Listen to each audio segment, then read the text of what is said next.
সকালে এই মেয়েটা আমাকে ফোন করে বলছে তোর ঢং হয়েছে। আমার ঢং হয়েছে? তোমাকে না টাক ফাটিয়ে দেবো।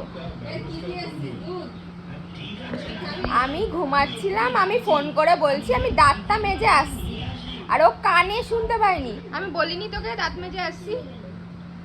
বলিসনি কেন? হ্যাঁ কি হয়েছে দিদি? দিদির কি হয়েছে? একটু জোরে বল।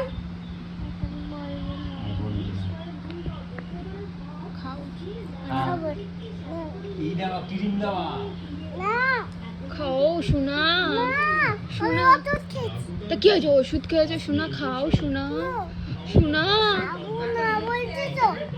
তুই আমাকে ঢং হয়েছে বলেছিস? হুম, বাজে পুচু।